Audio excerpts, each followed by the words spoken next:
You guys probably know what a fat pack is. And if you were born, let me make sure I got this year right. Yeah, after the year of 2008, you might say, like, what the hell's a fat pack? What did you just call me? Look at you, you little shit. Outside of my high school nickname, fat pack is what you guys call a bundle now. I think that's what they call it. Anyway, you damn kids, take a seat. Let me tell you about the day fat pack stopped being cool. Because I know all about cool. My shirt has dragons and dragon eggs on it. And I'm wearing a hat because I haven't had a haircut from a professional in 19 years. Kind of like the last video, I'll be looking over a little bit just to make sure I get some of the stats right and statistics. And language, and most importantly, some of these jokes I wanted to make. In the late 1990s, Magic's brand team was getting word that they were going to release a new product that contained multiple booster packs, and some other items we'll get into. And upon hearing, this is going to be kind of a fat pack, if you will. That's kind of the name they went with. They were originally going to go with PHAT, like making fun of like teenage slang at that point. Like, that's fat, dude. You know what I mean? And I'm bringing it back. That's fat, dude. They liked the name. They didn't like the PH. They just named it Fat Pack, F-A-T. And it was born with 1999's Mercadian Mask. We actually got the first Fat Pack. And it was awesome. Look at this thing. Just look at how cool it was. Like, it's just, nothing's this cool anymore. Old school Fat Pack. This is what we were looking at. $25 for 3 booster packs. 1 tournament pack, which was kind of a cool concept. Because I've always felt like fat packs were like an intro to a set, an intro to the game, more of like an intro kind of product. And these tournament packs were pretty much just intro decks that contained cards from the set, which I think is actually a really cool idea for newer players, especially at the discounted price of $25. You also got 2 promo cards. I don't know if they were specifically or technically promo cards. They word them kind of weird. Let me check on the... Also, link to the wiki page I'm getting a lot of this info from down in the comments if you want to look at it. Yeah, they word it on here as coming with 2 premium cards. So I'll throw up an image of what those were. I'm not 100% sure what that is. I've seen videos of them just being 2 foils. I've also heard that they come with straight up like promos. So I don't know. Let me know in the comments if you guys can clarify that. It also had a visual guide for the set, which is something that this video was originally just going to be about that because I loved the player guides that they used to come with. Not because they explained the set. That was kind of like cool or whatever, but I really liked that they had the like visual like art gallery like that you can go to right now on Wizards website. They had that inside of a booklet with like check boxes next to them. So you could literally collect sets and like check off each card that you got. It was cool. I liked it a lot. I understand that it's like, why would we print that much paper when there's phones? And it's like, why would you do a lot of things when they're phones? I get it. It's annoying, but I get it. And that's not everything. It also included one of these bad boys. That's right. I got one. I didn't get the fat pack. I think my brother got the fat pack or my cousin got the fat pack. Don't know why. But this book has been floating around for a while in the family. Ended up with me because someone saw Magic and they went, Nick. So that's awesome. Very cool though. So this was out of a fat pack and it came with a full ass book talking about the story at that point of like what was going on. And you might be like, yeah, they already have like a Planeswalker's Guide to the Plane that kind of sums it up and that. It's like, this isn't 30 pages. This one right here is a 310-page book. Really cool collector's item. Really cool to read. I actually still haven't read this one. Only because I've heard that you read them, that there's like an order to it. That like they're not just stories of the planes. Like obviously, nowadays it's like, yeah, every plane's connected. But back then it was like more of a, oh, that's cool that those 2 things are connected. So I want to read them in order. So I'm probably just going to read them online until I get to this one. Or buy some of these online. I don't know how much these are. I'll probably throw up a picture of them being way too expensive and then like a foghorn sound. Or that sound. That works. But yeah, $25 for all that, which seems like a pretty good deal. I feel like nowadays it would probably be like 30, 35, but it's still like, honestly, for the book alone, the art and like the story, 300 pages, it's about Magic. It's a cool collector's item. So after Mercadian Mask, I'm just making sure I got that right. So after Mercadian Mask, they kept that formula for fat packs up until 9th edition.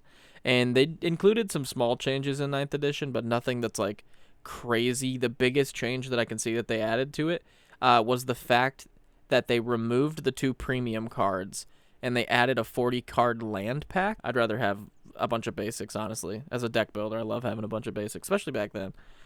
So a welcome change, I would say. And that was about it. After 9th edition, we jumped to Ravnica Cydia guilds. That's where the next change occurs with the fat packs. And this one's such a microscopic change. They literally just made it color-coded instead of alphabetical. I'm glad I had to say that. Shadowmoor brought with it like a super welcome change. They added 2 more boosters to it, so you got 8 booster packs now. Which, now that I think about it, is interesting. They're missing some information somewhere on here, because there was only 3 booster packs in Mercadian Mask. Doesn't bring up the fact that they increased any booster pack counts up until Shadowmoor, where it says they increased them from 6 to 8.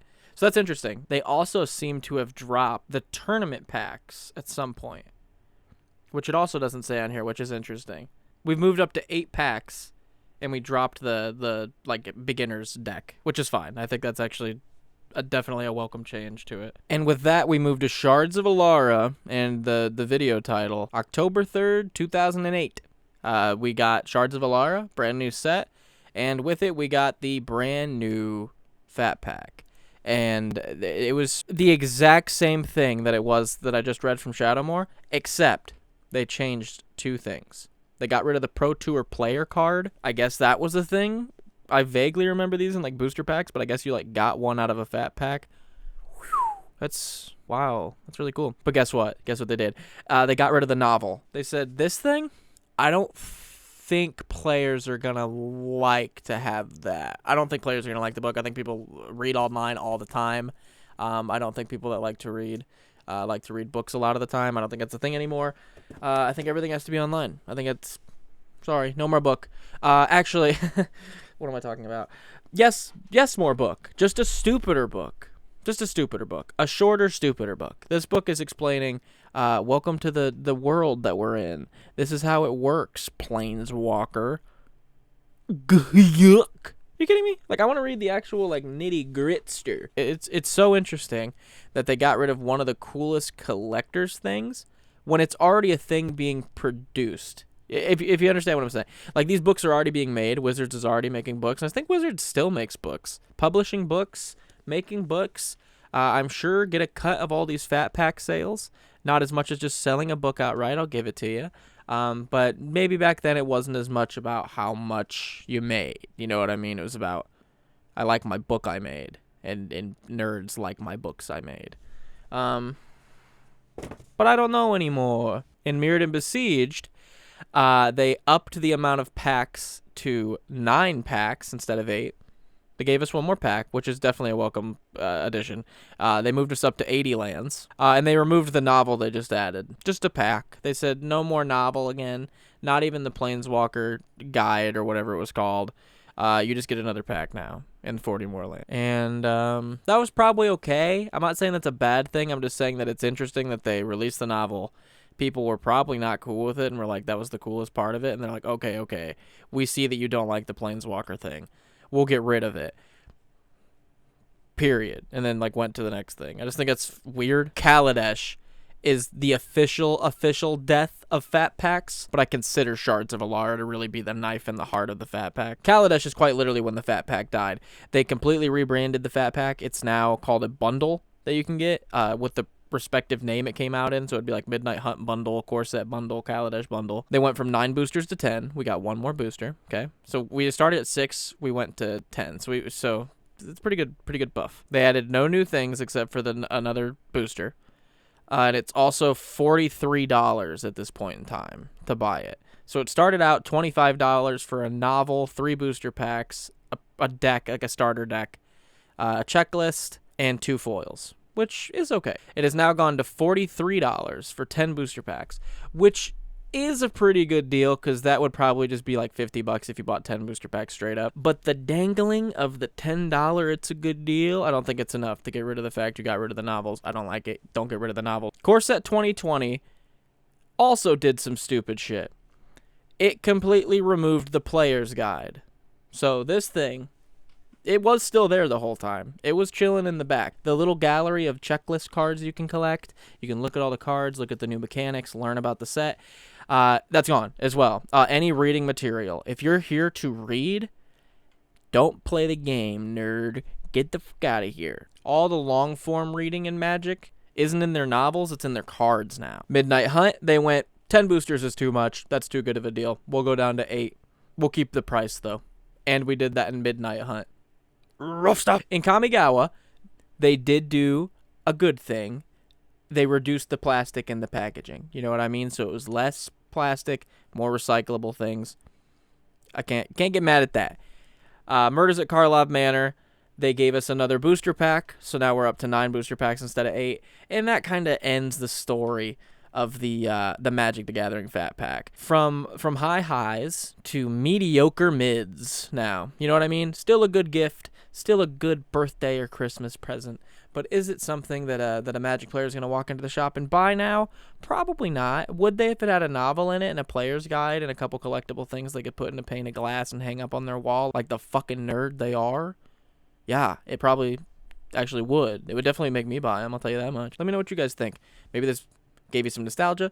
If it didn't, I don't know. Like I said in the last video, if you like a random dude on the internet talking about random shit in Magic, subscribe. It's kind of my whole thing. And yeah, I don't know. Comment some cool stuff I could talk about. Comment some cool historical or gameplay or something you're interested in Magic that you're like, this is a niche part of Magic that I think would make a good little yapper stoinch video. I don't know. And if you like the setup, let me know. I'm trying out some stuff. I tried a couple different setups. I kind of like just bouncing all over the place. You know what I mean? I'm a bouncy little bubbly ball. You know what I mean? So that's my sign to get out of here. I've got the metaphorical cane around my neck pulling me off stage here. And yeah, have a good one, guys. Go play some Magic.